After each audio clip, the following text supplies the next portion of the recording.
So, a conference to save humanity from oil and gas pollution is held in a petrostate.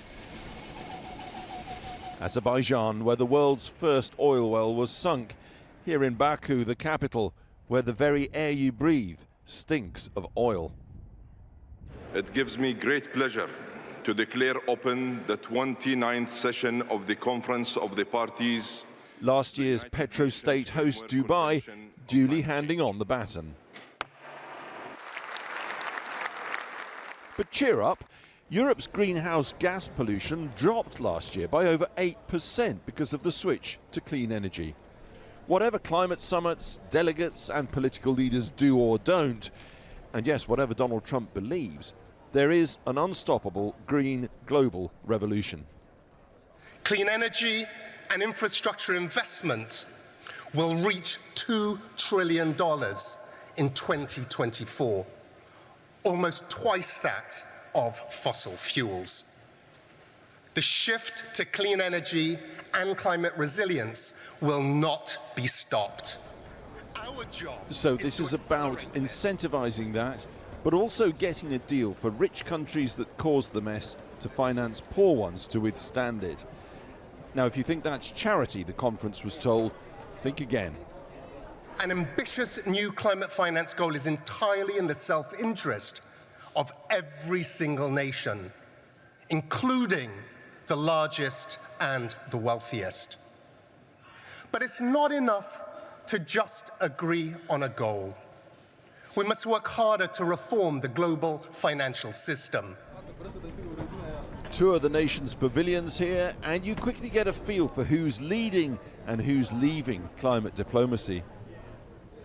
China dominates, lavish, large, biggest polluter, but doing more to turn that around by scale than any other country bar none.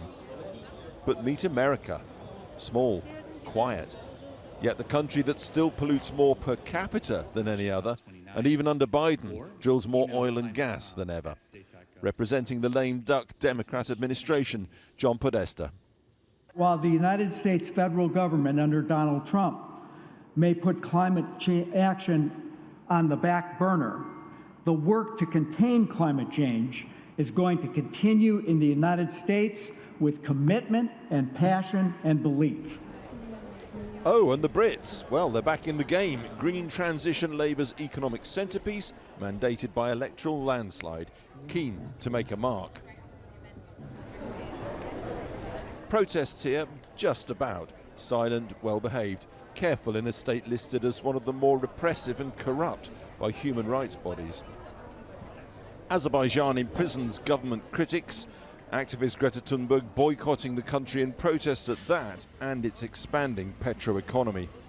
It is completely unacceptable that a country like Azerbaijan, an economy that's completely dependent on fossil fuels and is planning to expand the production and exports, that a country like that gets to host the climate meeting. But the record says different. In fact, last year's meeting in a Gulf petrostate made real progress. Back on the conference floor, the World Meteorological Organization, joining others in recent days, warning that the goal of limiting global temperature rise to 1.5 degrees above pre-industrial levels is fading fast. Climate crisis event after event this year. A year's rain in a day in southern Spain, merely the latest disaster. So what does the world's top meteorologist make of it all, just on a human level? It breaks my heart. It breaks my heart to see people suffering in that way, in ways that I could ever imagine. So I need to do something. Already this COP's achieved something on day one, the last part of the Paris Climate Accord, ratified after almost a decade. Agonizingly slow progress in a world lacking time for solutions.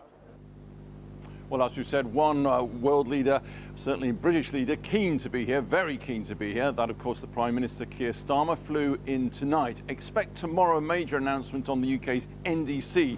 That's COP jargon for our climate plan. Every country has to come up with one. we have, and apparently it's going to be of some significance tomorrow. We shall see. Well, earlier in the day, I caught up with Tom Carnac, who's one of the key architects of the landmark Paris Accord on climate back in 2015.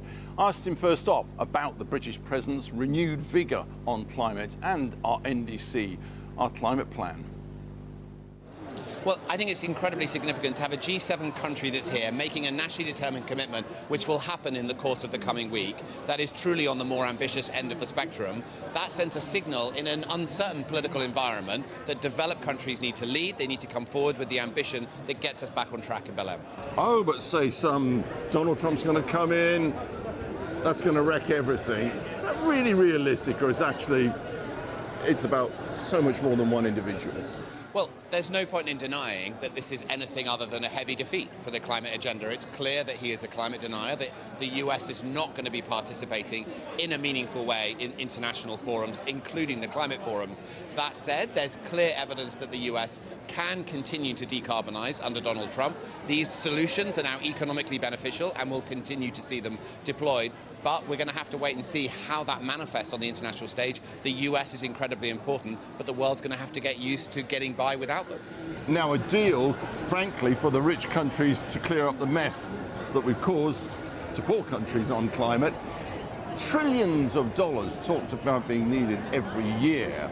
So I think when we talk about finance, there's lots of different pools of money that we're talking about. The vast majority will be invested by commercial enterprises on profitable basis to actually invest in the solutions that will solve this problem. What is also being discussed here is the smaller slice of money that will be grants or loans provided by developed countries to developing countries. That is a difficult negotiation. As you say, budgets are tight. Developed countries are not looking for more things to spend money on.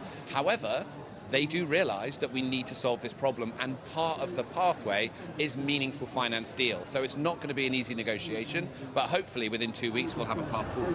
And then finally, a bit of optimism. It is already happening. You mentioned business, investment opportunities, jobs.